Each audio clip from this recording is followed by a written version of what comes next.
इहो ई कम कयो हुयो पंहिंजे कुर्सी के बचाइण जे लाइ मुंहिंजे दिलबर मोहम्मद करीम जे बचड़न सां दुश्मनी रखियईं। हिकड़ो हीलो बहानो करे इमाम हुसैन के जहर ॾियारियईं ऐं उन ई जहर में नबी जे कुल्हनि जो सवार हुसैन शहीद थियो।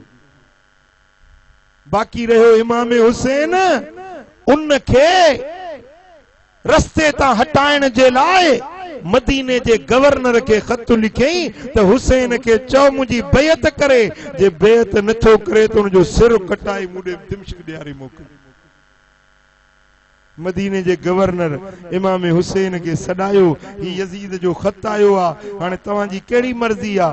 इमाम हुसैन फरमायो त अल्लाह जी पनाह जो यजीद पलीत नापाक हुसैन पाक। ओ चादर जे हेठों जंहिंजी पाकीज़गी कुरान बयान करे सो पलीत जे अॻियां कीअं झुकी सघे थो। सिर दाद न दाद दस्त दर दस्त यजीद हक्का के बिना ला इलाह हस्त हुसैन। सोने हुसैन फरमायो त सिर कटाए सघां थो पर यजीद जे अॻियां झुकाए नथो सघां। कूफे उन्हें मदीने जे गवर्नर सख्ती रखी, पाण मदीनो छड़े मक्के हलिया आया। मक्को हरम जी अमुन वारी जाइ आ, उते मूंखे केर कोन चवंदो, पंहिंजी जिंदगी उते गुजारींदुसि। पंहिंजो अबाणो शहर मदीने जो छड़े परदेसी बणजी मक्के शरीफ आयो। जेॾी महिल मक्के शरीफ पहुतो त वरी मक्के में बि मक्के जे गवर्नर इमाम हुसैन के चयो त यजीद जो खत आयो आ, यजीद जी तोखे बैत करनी पवंदी। मुझे सोने हुसैन फरमायो त यजीद जे अॻियां झुकण वारो हुसैन नथो थी सघे। आखिर इमाम हुसैन मक्के जो शहर भी छॾियईं ऐं छॾियईं बि कहिड़े ॾींहं ते जॾहिं ज़ुल्हज जी 8 तारीख़ हुई ऐं हाजी एहराम ॿधी हज जे लाइ वञनि पिया। पुट तव्हांखे सिक आहे हज जी या न आहे? जवाब ॾियो, हज जी सिक आहे या न? इमाम हुसैन मदीने खां 25 हज प्यादल पढ़िया हुया। घणा? 25 हज प्यादल मदीने खां मक्के शरीफ अचे 25 हज पढ़ी। हाणे अॼु हज जो ॾियारो शुरू थियण वारो आहे। एहराम ॿधी माण्हू वञनि पिया मिना ऐं मुज़दलिफ़े ऐं अरफात ॾे, पर मुंहिंजो आका हुसैन उन वक़्त में मक्के खे छॾे कूफे ॾे रवानो थियो। उन जी दिलि ते बि को ॾुख गुज़रियो हूंदो या न? दिलि खे को सदमो पहुतो हूंदो या न?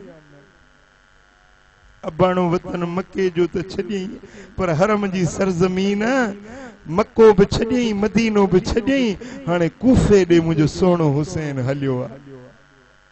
ऐं पाण सां गॾु नबी जा अहल बैत बि गॾु आहिनि, घर वारियूं गॾु आहिनि, थञ प्याक बचड़ो अली असगर बि गॾु आहे, जवान पुट अली अकबर भी गड्डा, बीमार बचड़ो ज़ैनुल आबिदीन भी गड्डा, भाइटियो हजरत इमाम कासिम भी गड्डा, भेण सैयदा ज़ैनब भी गड्डा, उन्हें भेण जा ब नंढड़ा पुटड़ा आहिनि, हजरत औन ऐं मुहम्मद उहे भी गड्डा आहिनि।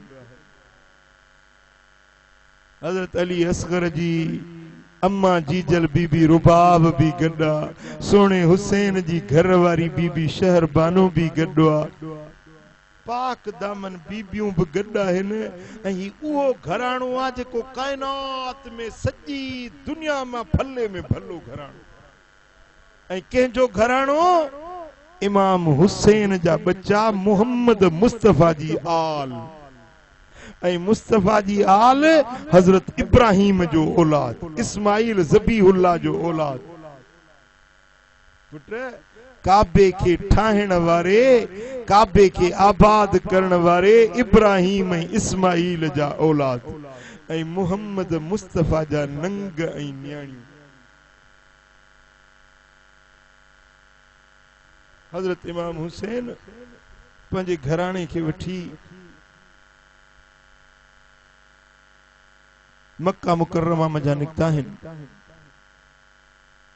वजन पे कूफे दे छो तो कूफियुनि खत लिखिया त तव्हां असां वटि अचो असां तव्हांजी ग़ुलामी ॾींदासीं असां वटि अचे तबलीग कयो असांखे जे दीन सेखारियो। हज़रत इमाम हुसैन मक्के के मदीने के छॾे कूफे ॾे हलियो कूफियुनि जे खतनि ते।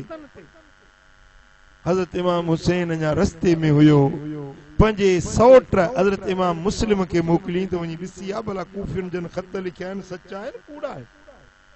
इमाम मुस्लिम पंहिंजे ॿिनि पुटड़नि सूदो कूफे वियो आहे। हज़रत इमाम हुसैन जो अॻमुती बणिजी कूफे में वियो आहे ऐं कूफे वारनि 12,000 माण्हुनि बैयत कई। 12,000 माण्हू मुरीद थिया ऐं चयूं त साईं असां इमाम हुसैन जा हुबदार आहियूं भली इमाम हुसैन अचे। इमाम मुस्लिम ख़त लिखियो त साईं ही त वॾा हुबदार आहिनि तव्हां भली अचो। अञा रस्ते ते हुया त कूफी बेवफा थी विया। मदीने जो जेको गवर्नर हुयो नोमान बिन बशीर वो नरम दिल हुयो उन्हें के हटाए ऐं यजीद उन्हें जी जाइ ते उबैदुल्लाह बिन जियाद के कूफे जो गवर्नर मुकरर कयो जेको वडो सरकश जाबिर जालिम काहिर मानू हुयो। खून करण में मानू मारण में उन्हें के देर न लगंदी हुई। उन जालिम के कूफे जो गवर्नर मुकरर कई आर्डर ॾिनई त हुसैन अचे तो मानू उन्हनि जी बेइत था कनि पिया जल्दी कर इन्हनि के खत्म कर जेको हुसैन जे मञण वारा उन्हनि के भी मार ऐं हुसैन के भी मारे उन्हें के उन्हें जे जेको घराणो आहे उन जा जनाज़ा मूडे ॾियारे मोकिल उन जा सिर मूडे ॾियारे मोकिल। यजीद जो हुकुम मिलियो इमाम मुस्लिम शहीद थी वियो। इमाम मुस्लिम जा 2 बचड़ा हुया उन्हनि 2 बचड़नि के भी फुरात जे किनारे बेदर्दी सां शहीद कयो वियो। हेॾो हज़रत इमाम हुसैन मदीनो भी छॾे आयो मक्को भी छॾे आयो रस्ते में हुजे ख़बर पई त इमाम मुस्लिम शहीद थी विया। सोचूं था के ॿिए पासे वञा त इमाम मुस्लिम जा जेकी ॿिया पुटड़ा हुया उन्हनि चयोसीं असां ईअं न मोटंदासीं असांजो बाबो बेगुनाह शहीद थी वियो आहे हाणे हलो त इन्हनि दुश्मननि खे सेखत ॾियूं उन्हनि खे सबक सेखारियूं। हज़रत इमाम हुसैन कूफे ॾे हलण लॻा। वाट ते हिकड़ी जाइ ते रात पइजी वई खेमा खोड़ियऊं तंबू लगायऊं। इमाम हुसैन पंहिंजे खेमे जे छांव में रब जो कुरान पियो पढ़े अल्लाह जे पाक कलाम जी तिलावत पियो करे। हिकड़ो इराकी मानू तो लंघियो आ इमाम हुसैन जी सोनी सूरत ॾिठई मिठड़ो कुरान ॿुधई त बीही रहियो अखियुनि मां ॻोढ़ा वहनस पिया। रोई चवे तो सोनी सूरत वारा ओ मिठड़े आवाज वारा लगे तू तो इराक जो मानू नहीं तू केर आई किथों जो रहवासी आई हिन ऋण में किए वेठो आई बचड़ा नंढड़ो कहोल भी तो सा गडुआ। इमाम हुसैन फरमायो ओ पुछण वारा मुझो नालो हुसैन मुझो बाबो अलिया मुझी अम्मा फातिमत ज़हरा मुझो घराणो सैयद आले रसूल ओ पुछण वारा मां मोहम्मद मुस्तफा जे कुलन जी सवारी करण वारो हुसैन आया। जिसी पो हिन ऋण में रेगिस्तान में तव्हीं की आया आयो। फरमाइन था हे कूफियुनि जा खत हिन खुरजीन कढी ॾेखारियऊं ही खत लिखी मूंखे घुरायो अथनि हाणे मुंहिंजी दुश्मनी ते मूंखे शहीद करण जे लाइ आमादा थी विया आहिनि पर आओ कॾहिं बि यजीद जे अॻियां झुकण वारो न आहियां। हज़रत इमाम हुसैन सफ़र कंदे कूफे दे वधंदे विया। मुंहिंजा दोस्तो अञा कुछ मंज़िलूं कूफो बाक़ी हुजे त हुर्र बिन यज़ीद रियाही नाले हिकिड़ो शख़्स हुयो जेको 1000 लश्कर जो अॻवान हुयो। उन अचे इमाम हुसैन जो रस्तो रोकियो आहे। इमाम हुसैन के चई काॾे वेंदो? जे कूफे तो वञा। छो था वञो? जे ही ख़त आहिनि कूफे वारनि जा। हुर्र चयो असां तोखे कूफे वञण न ॾींदासीं, यज़ीद जो ही हुकुम मिलियो आहे। रस्तो रोकियईं। हज़रत इमाम हुसैन खे चई न अॻिते वञण ॾींदोसांइ न पोइते वञण ॾींदोसांइ। मुंहिंजा दोस्तो हज़रत इमाम हुसैन फरमायो त तूं मुंहिंजो रस्तो छाजे लाइ थो रोकी? चइसि यज़ीद जो हुकुम मिलियो आहे, कूफे जे गवर्नर इब्न ज़ियाद जो हुकुम मिलियो आहे। हज़रत इमाम हुसैन फरमायो पंहिंजे साथियुनि खे चयूं त खेमा खोड़ियो, तंबू लॻायो। जेॾी महिल तंबू लॻायूं हीअं खॾ खोटियूं त हेठों रत निकितो। बीबी ज़ैनब चयो त अदा हुसैन हिन खूनी धरतीअ खां मूंखे डपु थो लॻे, हिते खेमा न लॻायो। मुंहिंजी दिलि ॾकी रही आहे हिन धरती खे ॾिसी। हज़रत इमाम हुसैन पुछो त हिन ज़मीन जो नालो छा आहे? हिन सहरा हिन रेगिस्तान जो नालो छा आहे? चयोसि हिन जो नालो आहे करबला। करबला लफ्ज़ बिन लफ्ज़नि मां जुड़ियो आहे, करबुन व बलाउन, यानी दुख ऐं मुसीबत वारी ज़मीन। हज़रत इमाम हुसैन फरमायो त मुंहिंजे नाने मोहम्मद करीम सच फरमायो हुयो त हुसैन करबला में शहीद कयो वेंदो। अदी ज़ैनब हीअ ई जाइ वाइदे वारी आहे, हिते ई रब जा जलवा नज़र ईंदा, शहादत जो दर्जो मिलण वारो आहे। हाणे हितों हटण मोटण महाल। पो करबला जे पिड़ में खीमा खोड़ियाऊं, छेड़ो यज़ीद साम्हूं जुंबी जोड़ियाऊं, मुंह न मोड़ियाऊं पसीता उतराड़ जो। करबला जे पिड़ में आया अॼु अमीर, वेही वेरुनि साम्हूं तिखा हयाऊं तीर। हुई ईअं तक़दीर असुल इमामन सी। चो सल्लल्लाहु अलैहि या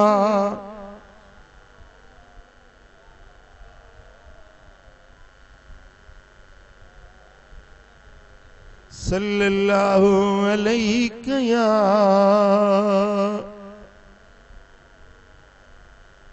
मोहब्बत सां सभई चो सल्लल्लाहु अलैहि या।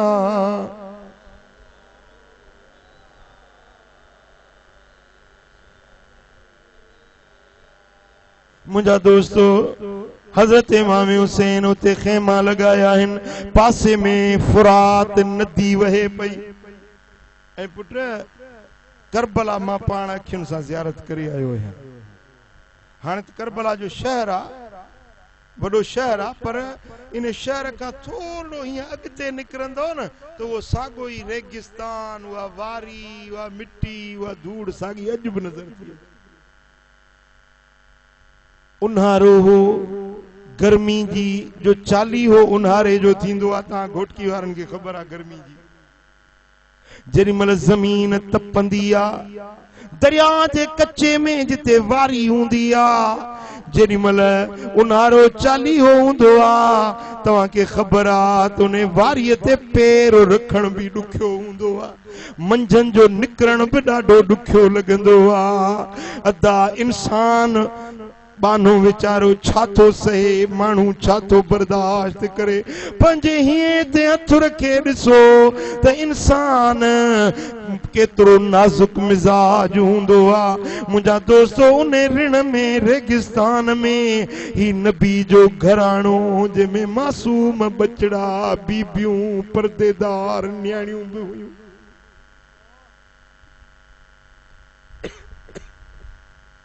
सती तारीख थी, इब्न जियाद जो आर्डर आयो, 4000 लश्कर मोकलियों।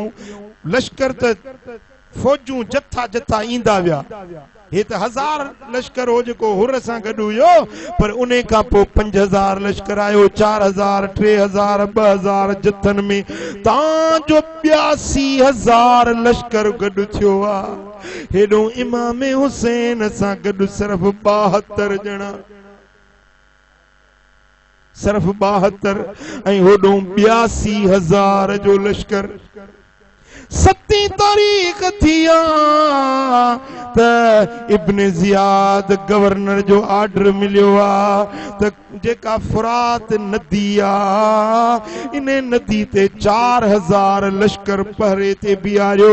इमाम हुसैन जो पानी बंद कयो, उन जे बच्चन जो पानी बंद कयो, उन्हनि खे पानी जो हिकिड़ो ढुक भरण जे लाइ न ॾियो। पुट थोरो हियांव ते हथ रखजो, हेॾी गर्मी, हेॾो काढ़ो, लुक लॻे पई, झोला लॻनि पिया, ऐं जेॾी महिल पानी बंद थियो हिन साल रमजान उन्हारे में आयो हो त घणनि माण्हुनि रोज़ा कोन रखिया, चइसि असां उञ नथा सही सघूं। हिकिड़े ॾींहं जी उञ, हिकिड़े ॾींहं जी प्यास, वॾो सॼो आई त बि न पियो सही सघी। पर यादि कर मुंहिंजे महबूब जे बचड़नि जी उञ, जॾहिं 7 तारीख़ पाणी बंदि, 8 तारीख़ पाणी बंदि, 9 तारीख़ पाणी बंदि, 10 तारीख़ पाणी बंदि।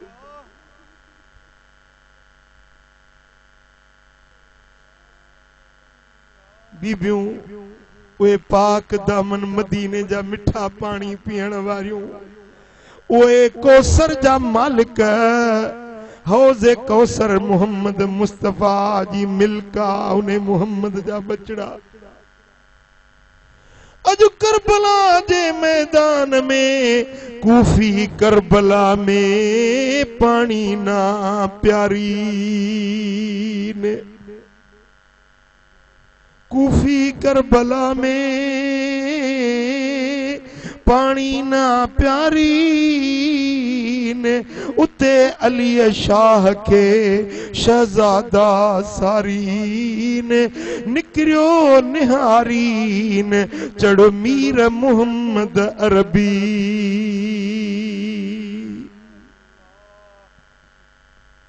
जिए ॾींहं गुज़रन पिया तीअं प्यास सताए पई, उञ बेताब पई करे। मुंहिंजा दोस्तों बीबियूं सगोरियूं पानी जे लाइ बेताब हुयूं, ऐं होॾों मासूम बचड़ा अली असगर थञ प्याक बचड़ो आ, हाणे रोए थो त उन जी ज़बान नथी निकिरी सघे, चपड़ा ख़ुश्क थी विया।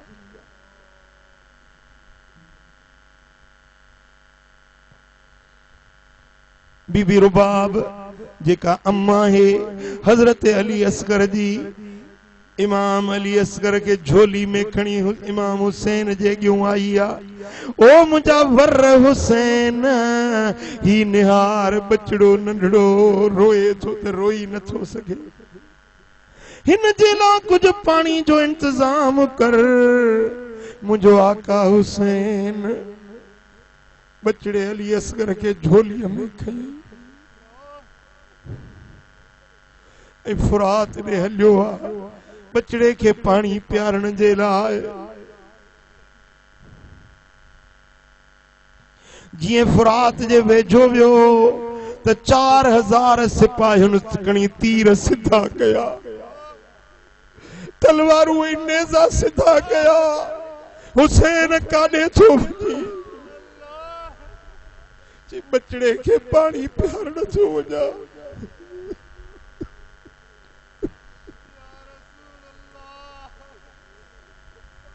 चवन था हुसैन पानी जी बूंद न मिलंदई हिकिड़ो फुड़ो न मिलंदई जेसी यजीद जी बेहत न कंदे ही पानी न मिलंदई हेडे निहार असी पानी पीऊं था असांजा घोड़ा पियन था जानवर पियन था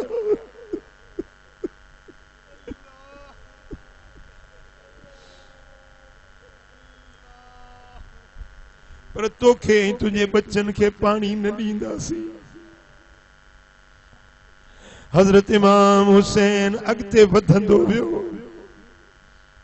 मुझा दोस्तों उमर बिन साद खबीस जेको इने लश्कर जो अगवान हुयो उने हुकुम दिनो पंजे हिकिड़े सिपाही हुरमला नालो हुयुस उने हुरमला के चई त तू निशाने जो डाडो पक्को आई हे पानी प्यारण जे ला पुट के हुसैन खयूं थो वने हणी से तीर इने छोकरे जे गिच्चीअ में हण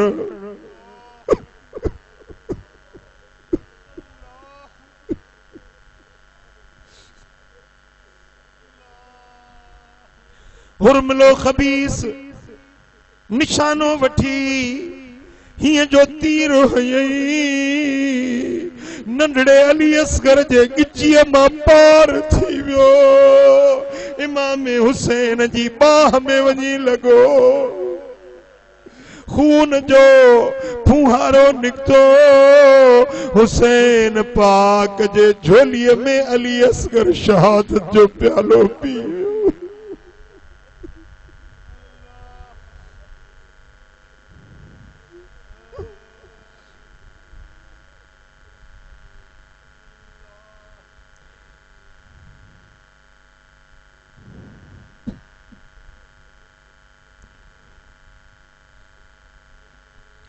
जने इमाम हुसैन पुटड़े के वापस खड़ी आयो आ बीबी रुबाब ड्रोड़ंदी आई बच्चो हाणे तड़पे नथो जेको अगड़ो फतकियो पे उन जे करे शायद के रहम अची वियो आ शायद बचड़े पानी पीतो आ जोने जो तड़पण बंद थी या त के खबर न हुई त बच्चे ते ये तीर हणंदा हिन मासूम डोह केड़ो कयो आ इन जो जुर्म केड़ो आ जो हिन के मारीदा रुबाब साण ड्रोड़ंदी आई फरमाए थी मुझा वर हुसैन बचड़ो सुकून में आची हाओ रुबाब वठ पंजो बच्चो वियो नाने साईं जे हौज़े कौसर जो वञी पानी पीते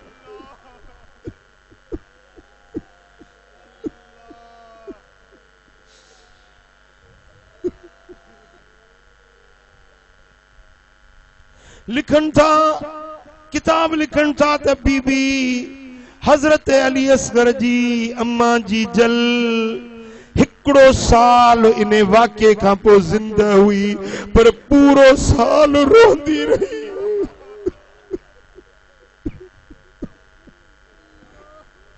पूरो साल बीबी रुबाब छाव ते न वेठी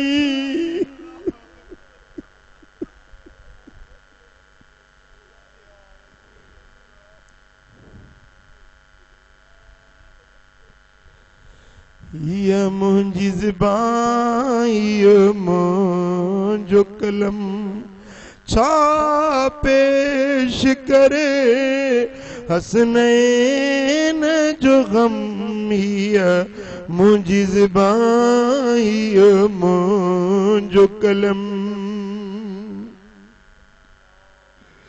जेको नीमक खाई नेठ विढ़ो सो यजीद वडो बेहया बेशरम ये मुंजी ज़बान ये मुंजो कलम चो सल्लल्लाहु अलैहि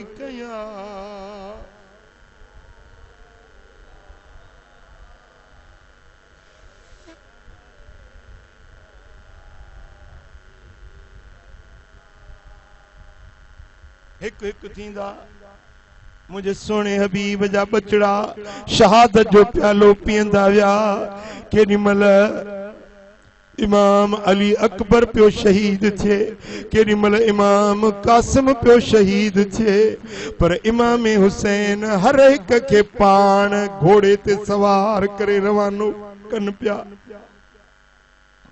उन्हें के ढाल बधन पिया, तलवार सिंगारन पिया, हर एक के पान रवानो कन पिया। हाणे सब बचड़ा कुर्बान थी विया, बाकी हिकड़ो इमाम ज़ैनुल आबिदीन बीमार खेमे में बचो। इमाम हुसैन खुद तैयारी कई मैदान ते वञण जी, त इमाम ज़ैनुल आबिदीन उथियो आ, बीमार आ, बुखार जी शिद्दत आ, पर ॾकंदे उथियो आ, बाबा साईं को न वञण ॾींदो साए, को न वञण ॾींदो साए। मुझा बाबा जैसी अली औसत जिंदा, ज़ैनुल आबिदीन जिंदा, तोखे वञण को न ॾींदुसि, मूंखे इजाज़त ॾे त आउं पंहिंजो सिर नाने जे दीन तां कुर्बान कया। इमाम हुसैन फरमायो त पुत्र जे तू भी शहीद थींदे त हिनन बीबियुन पाक दामनन के मदीने केर पहुंचाईंदो।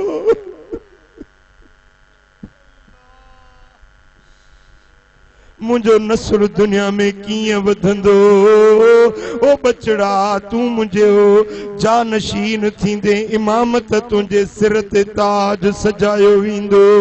मुझा दोस्तों इमाम हुसैन पंजे बचड़े के भाकुर पातो आ, पंजी बातनी विलायत इमामत ता कईया, तसब्बुर जी तलकीन कईया। हाणे पाण इमाम हुसैन मैदान दे निकरण जी तैयारी थो करे त भेण सैयदा ज़ैनब आई आ, अद्दा साईं ओ मुझा अद्दा अज तो सभिनी खे रवानो कयो, तो खे रवाने करण वारो ॿियो केर नाहे। अज तुझी परदेसियाणी भेण ज़ैनब तोखे रवानो कंदी।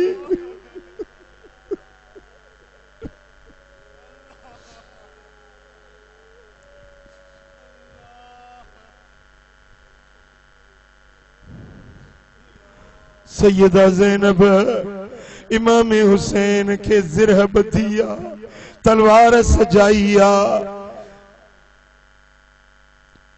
ज़हर ज़हर रोण लगिया।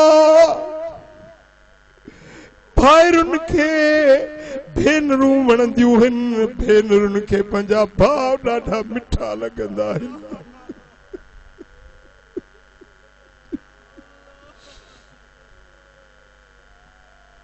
सैयदा ज़ैनब रोण लगिया। साईं फरमाइन था दी ज़ैनब रोए जाए न, मातम न कजाए, सीनो न पिट जाए, जाहिलियत वारियों रड़ियों न कजाए, सब्र कजाए, रब जे रज़ा ते राज़ी रह जाए। या तलकीन करे इमाम हुसैन पंहिंजे घोड़े मुबारक ते चढ़ियो आ। घोड़े ते चढ़ी जीअं स्वार जॾहिं चढ़ंदो आ त घोड़े जो लगाम छिकींदो आ ऐं एड़ हणंदो आ त घोड़ो बुल ॾेई भॼंदो आ। हज़रत इमाम हुसैन घोड़े ते चढ़ियो, घोड़े जी महार छिकयईं, एड़ लॻायईं, पर घोड़े विख न खईं।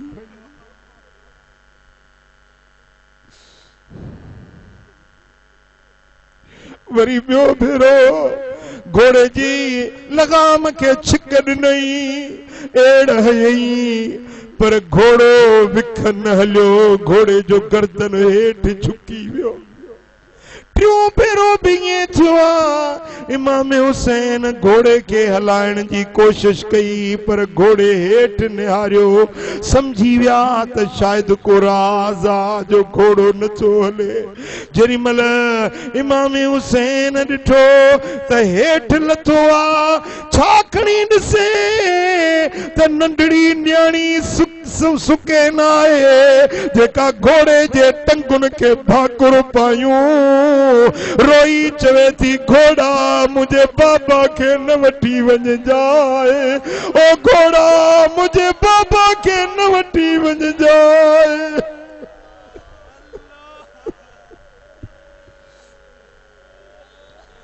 इन मैदान ते जेको वियो आ सो वरी न मोटियो आ जेको वियो आ सो वापस न वरियो आ ओ घोड़ा मूं परदेसियाणी न्याणी जो अबो न वठी वञ जा।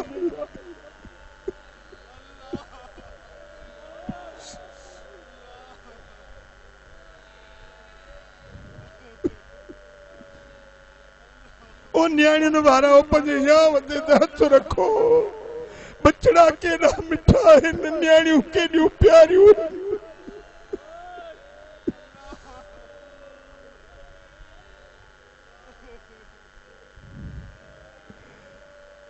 सैयदना इमाम हुसैन घोड़े था लही पंजी बचड़ी के सीने सा लातो आ पेशानी चुम्मी सैयदा सुकैना के वठी खेमे में आयो आ अद्दी ज़ैनब मुझे सुकैना जी पारत हुजई।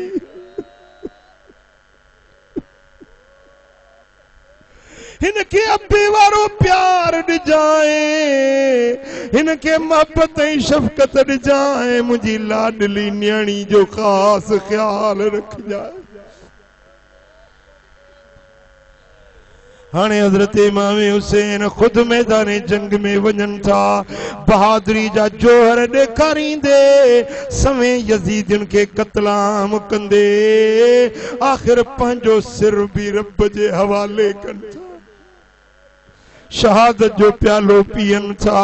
मुझा दोस्तो जॾहिं इमाम हुसैन शहीद थी वियो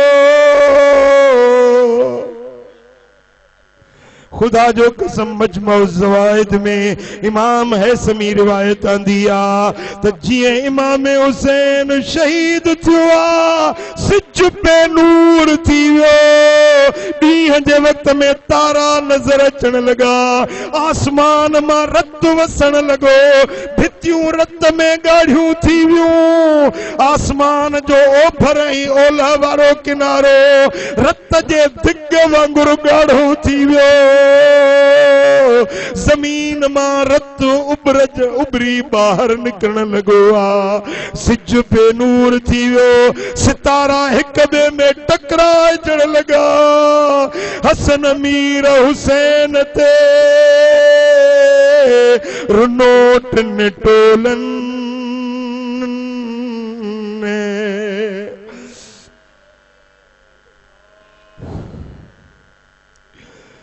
इंसान झंगन में मिरुअन उभन में मलकन पखियुनि पाण पतोड़ियो त लॼा हो त वञनि अलाह शहज़ादनि सो भूंडिए